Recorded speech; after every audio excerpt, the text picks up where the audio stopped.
Hi, welcome to Overthinking Entrepreneur. I'm Megan, and I've had a successful online business for a few years now, and I think I overthought probably about 90% of my decisions along the way. Honestly, I just overthought whether I should say 90% or pretty much every decision in this intro. So if you find that relatable, you are definitely in the right place. In this podcast, I will help you get out of overthinking and into action so that your online business can finally start growing. So you have a new idea for your business, or maybe a few ideas, and you're trying to decide if you should move forward with it or which one you should move forward with. And then you have the idea, maybe I should go ask people. Maybe I should make a poll. Maybe I should go ask in my Facebook group or make a post or send out an email and see what they think of this idea. That's what I want to talk about today, is whether or not that is the right move to make. And sometimes it is, sometimes it isn't. It depends on a few different factors. I think that when they're all in place, just kind of confirming that people want this before you move forward is always really smart.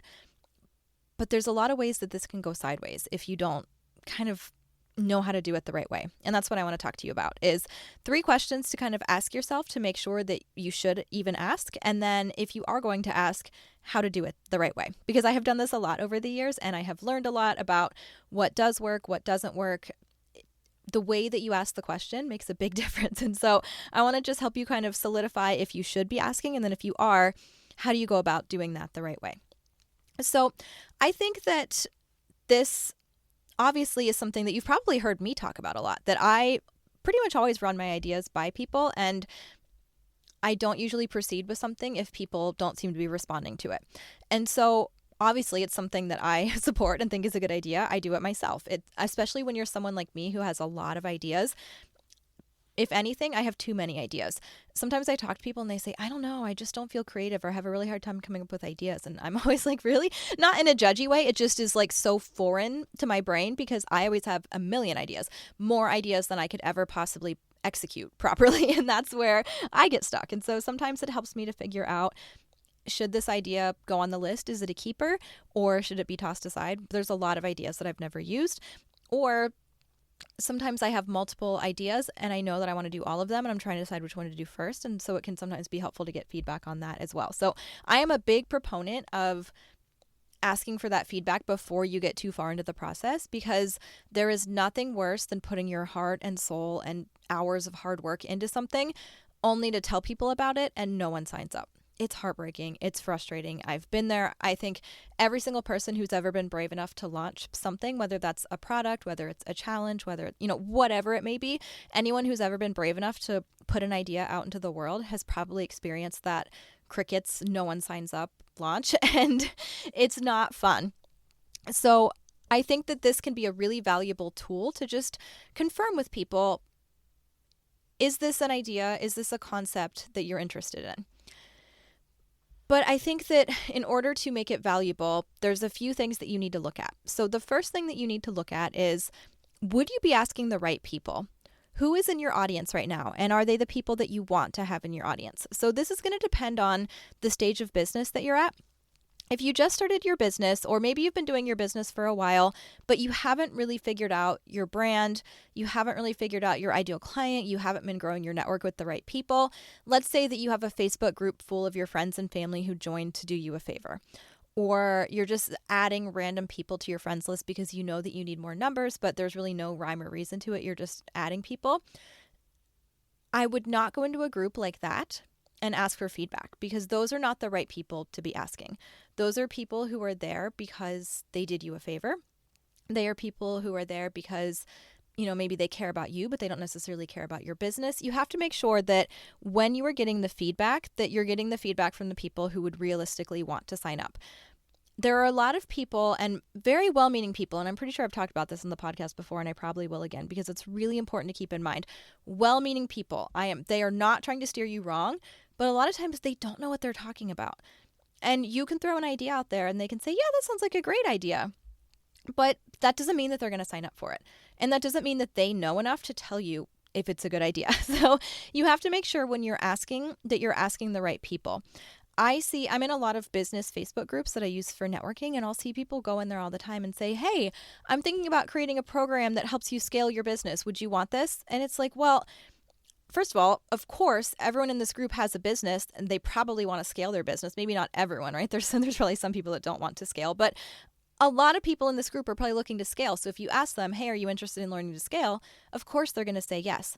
That does not mean that they are the right people that you should be asking. All those people that are answering, they're probably all in different stages of business. Like there's pretty much no way that you could create a program that would suit all of those people. And so now you're kind of scrambling, trying to figure out what to do because you've gotten all this feedback from all these people with all these different businesses who all say, yeah, I want this. And you're like, oh gosh, okay, well, I need to make sure it suits all of these different people. How do I do that? And then you lose your mind trying to create something to make all of them happy. And you might not even been asking the right people to begin with. So when I ask for feedback, I have spent years building my audience, literal years building my audience, and it's still nowhere near where I want it to be. But if you have not put in this work to build your audience and to build it with the right people, and here's a easy way that you can kind of gauge this. Do your posts get decent engagement?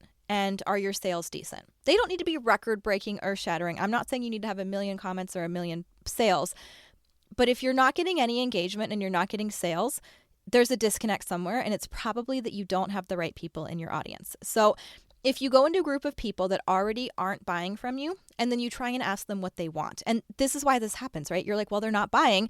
Let me ask what they want. So you go in there and you're trying to ask, but you're not asking the right people. And so they're like, yeah, that sounds great, or oh, that sounds cool. And sometimes people answer like, yeah, that sounds neat. I'm sure someone would buy that. They don't know, And again, most of the time they're very well-meaning and they're trying to be positive and supportive of you. And they might think that it sounds like a good idea, but that's not the same thing as like, do you want to commit to signing up to this? So just remember that if the people that are in your audience now are not buying, it might be that you haven't presented them with the right offer and maybe asking for their help. If you've truly put in the work getting the right people in your audience, then that's a situation where it would be good to get some feedback from them and see what it is that they're looking for. But if they are not engaging with you, they're not buying from you, and then you're in there saying, what do you guys want from me? Like, what can I do? How can I support you? What do you want more of? You're probably not going to get, well, first of all, you might not get any responses at all because they're not the right people. If they don't engage with your other posts, they're probably not going to engage with this one either. So you probably, it won't necessarily hurt to ask, but it's not going to help if you asked either because you don't get any feedback from the people that already weren't participating and weren't buying. But also what you're trying to do is change what you want to do to suit the people, instead of making sure that you're finding the right people who fit what it is that you want to do and what you feel qualified to teach and what you're excited about. Or maybe you don't want to teach. I shouldn't have said teach. It's such an easy fallback for me because I teach, but you don't have to teach. But, figuring out what you want your business to be and staying true to that instead of trying to make other people happy, especially people that are not buying from you and might not ever buy from you no matter what it is that you change. So that's the first thing you need to just really look at is before I'm going to go out and ask people if they like my idea, I need to make sure, would I be asking the right people? Would I be asking the people who would realistically want to buy this? And if not, then you need to start by finding the right people and then ask them. Okay, number 2, why are you asking the question? This is an important one that I think that we need to keep in mind. Why is the reason that you're asking? Because there's a difference between I love this idea and I'm really raring to go on it, but I want to make sure that people want it before I get too deep into putting too much work in it. That's great. There's nothing wrong with that. Or I have a bunch of ideas and I'm really excited about all of them and I can't decide which one to do first. So maybe I'll ask and see which one gets the most votes and then I'll do that one first. I've done both of these. I don't think there's anything wrong with either of those. When you're really excited about an idea and you're like, hold on, before I run with this, especially if it's going to take a lot of work, if it's not going to take that much work, I think sometimes we feel like we need permission to do everything. And you don't need permission to move forward with an idea in your business. You do not ever have to ask for feedback. But if it's a very time-intensive idea and you're really excited, but you're just a little bit unsure if other people would be as excited as you are, then I think that it can be a really good time to just kind of get that feedback and make sure that people say, oh yeah, that sounds cool. If you have at least a few people who are responding to it, then you're probably safe to go ahead and proceed. You don't need like millions of people saying, yes, please make this in order to go forward. Sometimes I'll casually, I just did this yesterday actually, I made a post last night and I threw out an idea that I have at the end and I think 3 people commented and said that sounds cool. I'll probably move forward with it. That's enough for me. It wasn't like it was a little blurb at the very end of a post. So it wasn't like a big thing. A few people saw it and responded to it, and that says to me that more people in my audience probably will as well. So when you're asking, those are what I think are the right reasons. You're excited, but it's going to take a lot of work, and you want to just make sure that people want this before you get too deep into it. Or you have a bunch of ideas and you can't decide, and so you let people vote on which ones they want, and then you can move forward with the ones that get the biggest response. What would be a bad time to ask would be if you are stressed, if your business is struggling, if you are feeling overwhelmed, you're feeling defeated, you're feeling like you don't know what people want anymore, no one's buying lately, every idea that you have seems to flop, and now you're feeling overwhelmed. That is not when you should go to your group or wherever and ask people what you should do. That is not a good starting point to be asking this type of question for a few different reasons. First of all, you need to create the business that you want to create, and you need to create the products, the programs, the freebies, the challenge, whatever idea. This can be any idea that we're talking about here. You need to create the things that you are excited about and passionate about, And I think in order to make that happen, you need to be your own kind of North Star, right? You need to follow what you want to do in your business and not try and please other people. There are so many times where people have said, well, I would really like to learn this, or, I wish, things that were not bad suggestions, but they weren't what I wanted to do. They weren't the way that I wanted to grow my business. And you have to, it's hard. It's really hard, especially when you're a people pleaser like me. And it's not necessarily that I ignore other people. I pretty much always listen, as long, depending on who they are and how they approach me with their advice. I am getting, one thing I did not anticipate when I started this podcast was how many cold pitch emails I get. If you're listening to this, please stop cold pitching me. Not that, I know you don't actually listen to my episode. You just pretend that you do and message me. So I get it. But I was not anticipating how many cold pitches would come from this podcast. If you've cold pitched me, I'm probably not going to listen to your idea. But when it's someone who I know and trust, I will always listen to the ideas. But that does not mean that I will always go with them, because at the end of the day, my business is a reflection of me and no one else. And I'm the one who has to stand there and stand behind my business. I'm the one who has to go out there and promote the things that I've created. And if I let other people cloud my vision, and if I let other people try and tell me that it should be this way or that way, or what about this? Why don't you do this? You should do this. And I am not trying to make it sound like I don't want you guys to make suggestions to me. Like I said, I'm always open to them. And I've had some great suggestions that I never would have thought of, and I've completely incorporated into my business or the program or whatever it is. So I'm always grateful for your ideas. But just know that at the end of the day, I have to stay true to me and create the things that I feel really good about, because I'm the one at the end of the day that has to make the sales page. I'm the one that has to be out there promoting it. I'm the one that has to, I don't ever want someone to buy something and feel disappointed. Has it happened? Probably. I've had a lot of sales at this point. It would be kind of insane to not have a single person ever be disappointed. But my goal is for you to not feel disappointed by anything that you buy from me. My goal is to stand confidently behind whatever it is that I create, give it my all, make it the best that it can be. And I can only do that when I'm staying true to me, and when I am not letting everyone else's ideas and suggestions and voices and criticisms and whatever else get in my head. It gets very overwhelming. So you need to make sure that what you're creating is true to you and your vision and your business. The thing to keep in mind is that your business is unique. We try so hard to be like everyone else sometimes, especially if your business is not making the sales that you want it to make and you see someone else who is. And first of all, they may or may not really be, right? We're only seeing what they want you to see on social media. So keep that in mind. But I understand when it seems like someone else is much more successful than you, that it's really tempting to start doing what they're doing, or you see everyone else doing things a certain way. But the problem is when people are all the same, no one stands out and no one wants to buy from you. And that is really when it becomes, I have talked to a lot of people who doubt their worth. They struggle with seeing their own value. They struggle with imposter syndrome and believing that their voice is needed.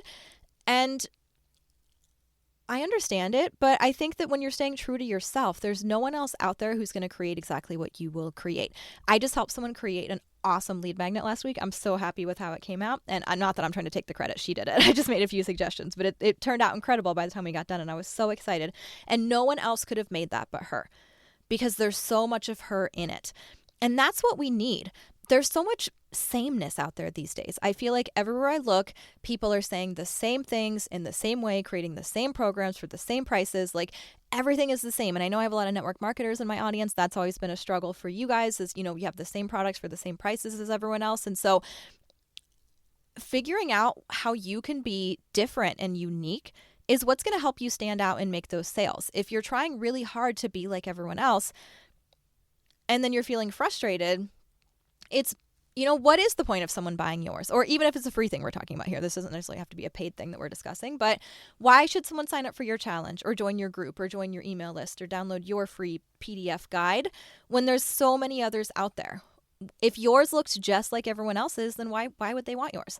So sometimes I think we get in our head and we think, well, what I'm trying to do is not working and what they are is, so I need to be more like them. But what makes you unique is what's going to make you successful. If you would stop being so afraid and just lean into that and focus on finding the right audience for the business that you want to build. So I think it's really important that you make sure that you stay true to yourself and not trying to make other people happy. And remember that you're not the right fit for everyone and you're not trying to be. There are people, here's an example. I would say, I don't know how to estimate this because I'm sure there's plenty of people that watch one of my videos for the first time and never comment or interact or whatever. But I would guess like 1 in 25 people, when they watch one of my videos for the first time, makes a comment about how I talk too fast. And first of all, I'm a person with feelings. Like, these comments are kind of rude, you guys. I'm just saying, I don't know why people think it's fine to come onto a stranger's video and be like, whoa, slow down. But whatever. It is what it is. I do talk fast. You're not wrong. But asking me to slow down instead of you just finding someone who talks the speed that you want is what surprises me. But if I actually have tried to slow down. First of all, I can't. I will slow down for a little bit, but as I get excited, I pick back up just naturally. And if this stuff gets me excited, I'm a nerd about this stuff. So I can't, even if I tried, it would be like constant up and down. Like, I would start to pick up speed and get faster and then say, no, slow down. And then I would go slow, pick back up. Like, it would be a cycle and it'd probably be pretty annoying to listen to. But also, a lot of good stuff comes out of my mouth when I'm in my excited, really fast talking rants. And I like that about myself. And I can't stand when I listen to someone else and they talk so slow and it takes 25 minutes to get through their video because they're so slow. That drives me crazy. But I would never tell you to speed up. I just move on and find someone else. But anyway, I'm not going to be the right fit for that person who thinks I talk too fast. And that is 100% okay. But when we ask too many questions, and a lot of this comes from when you're not feeling confident in yourself and you kind of lose that inner guidance and that inner trust with yourself. And a lot of times this happens if you're not seeing the results that you want and other people are. And so you think, well, I must not know what I'm doing, and they do. And so then we start taking a whole bunch of suggestions from other people. And now you've spread yourself so thin. You're not even you anymore. You're not what's making you unique. And those people probably still aren't buying. Let's just be honest, right? Those people that asked you, like, even if I did slow down, a lot of those people probably still wouldn't buy my stuff. And that's fine. I'm not, but that's why I'm not going to do it. You love me or you don't, and that's okay. And I'm not saying that in like a, if you don't love me, you're wrong way. It's just you do or you don't. And I'm not going to change who I am. If you don't like who I am, that's completely fine. You can find someone else. So finding that confidence of who you are and not trying to adapt and be for everyone, because you'll never be for everyone. Let's say that I did get myself to slow down. Well, what about those of you that love how fast I talk for the same reasons that I like people who talk fast, right? It's more relatable to me, but also I keep up better. If you talk too slow, I'll zone out. I don't pay attention, and it takes forever to get through the video. So those of you that loved my fast talking are now bummed because I don't do that anymore because I changed for someone else. And so now I've lost my original audience trying to get this new audience. And will they stick around and buy from me? Maybe. Who knows?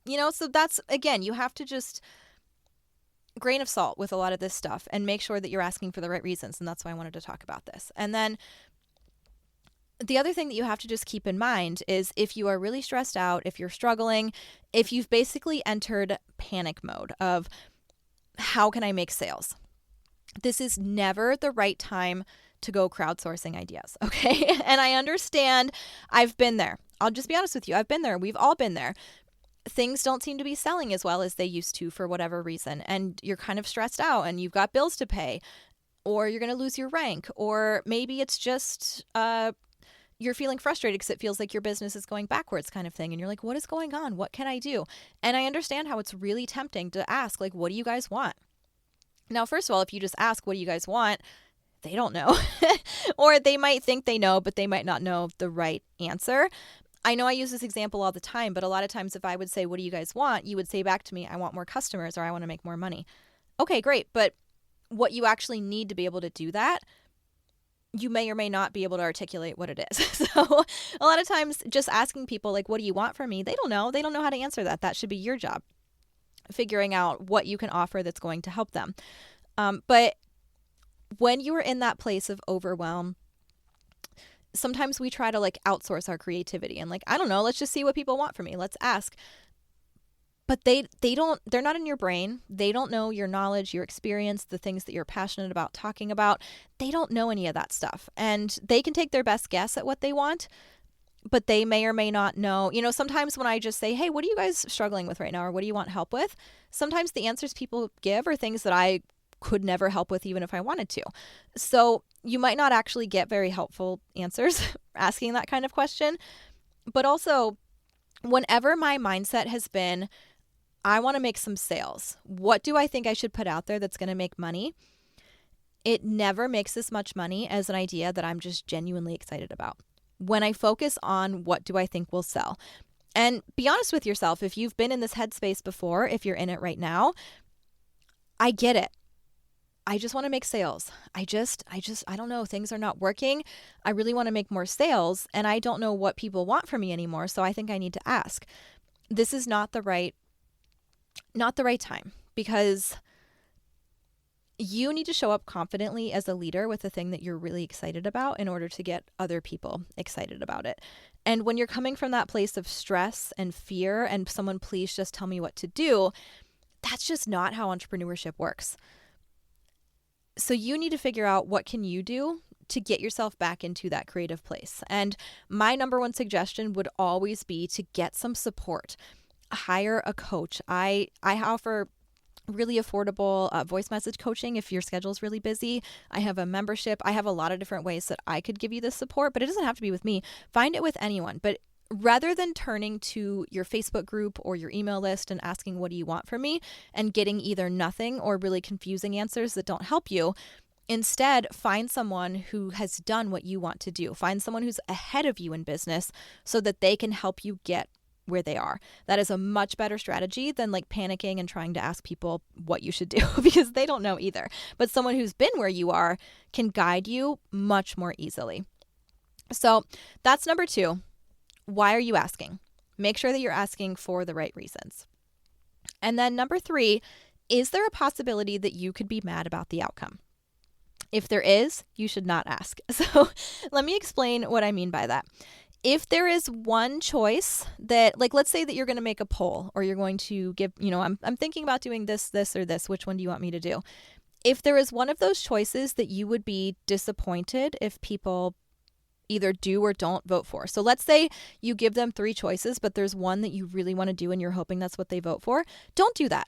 You're setting yourself up for failure. Just do the one that you really want to do. Okay. I promise you, you will make more money going with what you're really excited about and properly promoting it than asking people what they want and then trying to create something that you're not excited about because it's what people voted for. So if there's an answer that you're really hoping will be the winner, just do that one. There's no need to ask. If anything, if that's where you're at, I would not make it a poll scenario. I would do more of, like I told you, that post I did last night where at the end I was kind of like, by the way, I'm thinking about doing this. Is that something you might want? Where it's just sort of more of a casual PS at the end of a post, but that's the only choice you're giving them. And then people can say, yeah, that sounds awesome. If you need some reassurance, if you need that, like if you're having a hard time moving forward and you just really want to make sure that people like the idea, I would do it that way instead of giving multiple choices. And same thing, if there's one that you really don't want to do, don't even give them that choice, okay? Like, I have done this. Ask me how I know, right? I'm speaking from experience. I have had some ideas, but I was not equally excited about all of them, and I swear people always choose the one that I didn't want. And then I'm like, I would get mad, and then I'm like, well, why did I even give them this choice? It's not their fault that they voted for the option I gave them. Why did I give them that option that I didn't want them to choose? So you really need to be smart about what choices you're giving people, and if deep down you know there's one that you really do or don't want them to say, just be smart, okay? And then the other thing that I just need you to know is that people will vote and not sign up. Is that going to make you mad? It's just par for the course, okay? It just happens. It's just part of this. Sometimes it's because people didn't have all the details. Like, for example, sometimes I'm like, hey, I'm thinking about doing a program to help you with better social media photos. That's what I think I'm about to launch next. And that's not a lot of details. So there might be some people who say, yeah, that sounds great. I would love to do that. But then when the details come out, maybe it costs more money than they were expecting and they can't afford it. Or something came up in their life, or their kid got sick and it's not a good week for them anymore. Or they were hoping I was going to do it this week, but I chose next week and they can't. There's so many reasons why someone could vote and not do it. And sometimes there's no good reason why they did it. Sometimes they vote just to vote, knowing full well that they have no intention of ever signing up for that thing, but they vote anyway. And so, it's kind of a double-edged sword, right? Like, if no one votes in your poll, your feelings would be hurt. But if people vote in your poll but then don't follow through with what they said, sometimes your feelings can be hurt too. So, it's a tricky situation. It can be. But I just want you to just accept up front, it's almost a guarantee that at least one person will vote for one of your options and then not actually follow through and do the thing that they voted for. That's just normal, and it's fine. It is what it is, but you need to make sure you'd be okay with that. If that would make you mad, the first time it happened to me, I was like, what the heck? Why did so many people vote for that option if they didn't want to sign up? So you just have to remember that it's pretty normal and it's likely for it to happen. And as long as you're okay with that, that's fine. There's nothing wrong with it. I still do it, and I just know that it's going to happen. I know that people that didn't vote will sign up, and people that did vote won't, and some people will. And it's just, you never know what people are actually going to do. And so you just have to make sure that you would be okay with that. So that's number 3. If there's a possibility that you would be mad about the outcome, then don't even ask. There's no reason. Just proceed accordingly. Just do what it is that you want to do. People will or won't sign up, and that's fine. And for the record, if you put something out there and no one signs up, it is not the end of the world. I am so much more proud of you that you did something and got 0 signups than the person who was too scared to even start. Each time you do something like this, you learn and you grow, and the next time you'll do better, and the next time you'll do better and better and better and better. And a lot of times it's just an audience problem. It's just that you don't have the right people in the right quantity in your audience yet. But if you create whatever this thing is now and you love it and you keep tweaking and working on it while you're building your audience at the same time, the next time that you try and do it, it could be amazing. So don't get too hung up on the very first time that you try to do something, especially if it's something pretty different than what you've done before. I would rather you just try it than to bury yourself under all these questions and research and then get overwhelmed by people's feedback. But those are just the 3 questions that I think you really need to ask yourself is, who's in your audience? Would you even be asking the right people? Why are you asking? Are you asking for the right reasons because you're super excited and just want to confirm that people like it as well before you move forward, or because you can't choose? Or are you asking because you're stressed and you're struggling and you're overwhelmed and you just want someone else to tell you what to do and you think this will magically fix your business? It won't. And then number 3, is there a possibility that you could be mad about the outcome? And if there is, you shouldn't even put yourself in that situation. It just doesn't make sense. If you know up front that, the vote could go the way that you do or don't want, and that some people might vote and then not sign up, and you're okay with that, that's totally fine. Move forward. That's how I treat it. I always have a large grain of salt anytime that I do a poll or ask any sort of research question like this. I just know that how the poll goes is not necessarily how it's actually going to go when people are signing up for things. But I still find it valuable, and it still helps me just kind of tap into what the people in my audience are thinking. So we've already touched on these a little bit, but I just want to briefly give you some tips if you decide that you do want to ask how to do it the right way. So you can do more of a straightforward poll, especially this is going to work if you have a few different ideas you're trying to choose between. But what you do not want to do is say, hey, what do you guys want to learn from me? Or what do you want to buy from me? Or what's the next challenge I should create? That is not a good strategy because a lot of times people don't even know what to say. And a lot of times you'll get crickets with that kind of question because people are just like, I don't even know. They don't even know what you know enough about to create. A lot of times they wouldn't need to work with you if they had, if they knew what they should be doing. Like, they're here because they want your guidance, your help with whatever this is. They don't know what they should be asking. They don't know what they don't know. So what you can do instead is give choices. So you could say, I'm thinking about running a new workshop, and here are my options. Which of the following would you be interested in? And then give them a brief descriptive sentence about each one. That will get much better, more useful results than a question that says, like, hey, what would you guys want a workshop about? So give choices. If you're asking a question like that involves multiple options, or you're trying to decide between a few different ideas, you'll get much better feedback. And you can always say that they can throw in other suggestions. That way you're still leaving it open-ended like the original idea, but you'll get much better quality feedback if you give choices. If you don't have choices, then like I said, you can do it as more of kind of a PS or a more kind of casual thing inside of a different post. So it could be something like, here's what I did today, here's what I've been working on. And then at the end, you could say, P.S. I'm thinking about creating a workshop around learning to, for some reason, what popped in my head is bedazzle your bathing suit. Why? I will never know.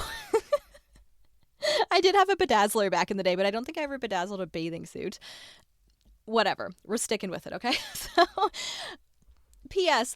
I'm thinking about putting together a workshop next week about how to bedazzle your own bathing suit. Is that something that you would ever want to learn how to do? And then people can read through, and you might have a few comments from people that say, yeah, I have always wanted to learn to bedazzle my bathing suit. You guys, I don't. It's fine. So then you know that you have people who are interested. And like I said, when I do this style, especially if it's a longer post, I know not everyone's reading the whole post. And I always think that social media is kind of like talking to a man. No offense if you're a man, but I don't mean to generalize. I know there's women that do this and men that don't. But in my experience with a lot of my male friends, if I ask them more than one question in the same text, they only respond to one of them. If I ask a female friend, they will separate out their response and respond to all of them. And so that's what I mean. I always feel like social media is the same way, where if your post is about something else and it's kind of long, and then you also have that other PS at the end, some people are going to respond to just one or the other, and they may or may not even read all the way to the end of your post. So I don't get too hung up on how many people comment, but if at least a handful of people see it and say, yeah, that sounds really great, that's usually a sign that you're good to go and you can move forward. And then you also just really want to think about, what are you asking? Because the way that you phrase your question can make a big difference. So if, for example, you said, have you ever wanted to learn how to bedazzle a bathing suit? That is a very different question than, I think I'm going to put together a low-cost workshop next week to teach you how to bedazzle your bathing suit. Is that something you might want to do? Now, you see, the first one, you might have a lot of people that say, yes, I have always wanted to bedazzle my bathing suit. Of course they have, right? Who hasn't wanted to learn to bedazzle their bathing suit? But that was just a general question.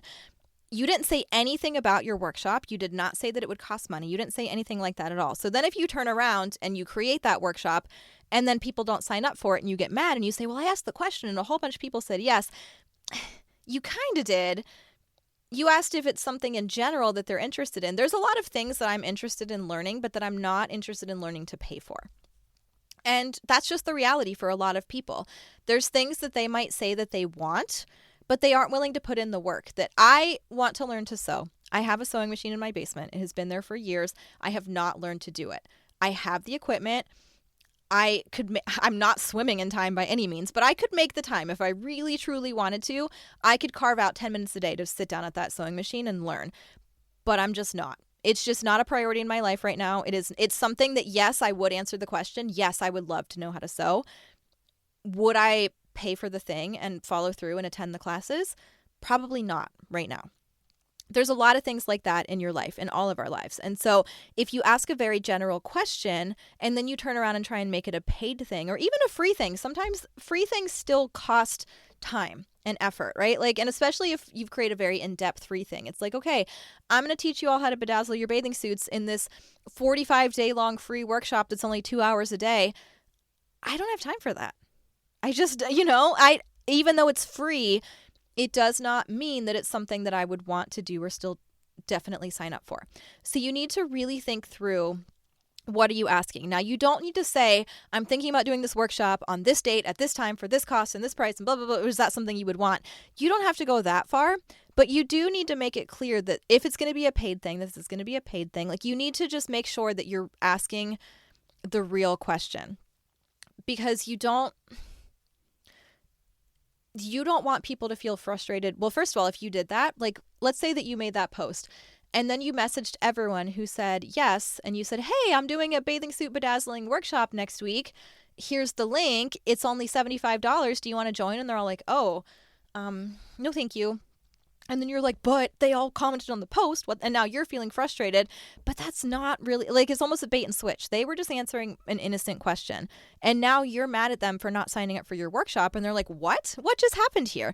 And now basically you've guaranteed they're never going to comment on any of your posts again, right? Would you? If I comment on your post and then you are mad at me for not buying something and I'm like, what? I probably wouldn't comment on your stuff in the future either. So you're kind of hurting yourself in the long term when you do that. And so just make sure that you're asking the right question. Make sure that what you're asking is specific enough that the quality of the answers that you're going to get will actually be useful to you. And if you're struggling with that, you can always send me a message on Facebook or Instagram and just say, hey, is this a good question to ask? Like, I'm trying to decide if I should launch this thing, and I really want to make a post and get feedback like you were talking about in your podcast episode, but I don't know if I phrased my question the right way. Is this good? I'll take a look, as long as it's short. If you want me to put in a lot of work for free, probably not. But if you've written a question and you just want me to read it over and say if I would phrase it differently, I'll take a look. So you can feel free to send it my way if that applies to you. So I hope this has helped clarify for you a little bit. So you have those 3 questions you can ask yourself when you're deciding if you really want to ask for feedback or not. And then if you do, those are some of my best tips and things that I've really learned the hard way about asking in the right way to get feedback that's actually going to be useful.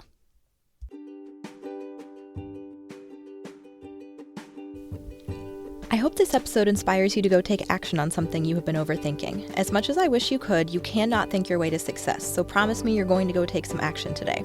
Head over to overthinkingentrepreneur.com to find all the cool stuff I've made for you over the years, like my free guide to getting more social media engagement and my Facebook group, Dynamite Entrepreneurs, which has a free course on social media basics.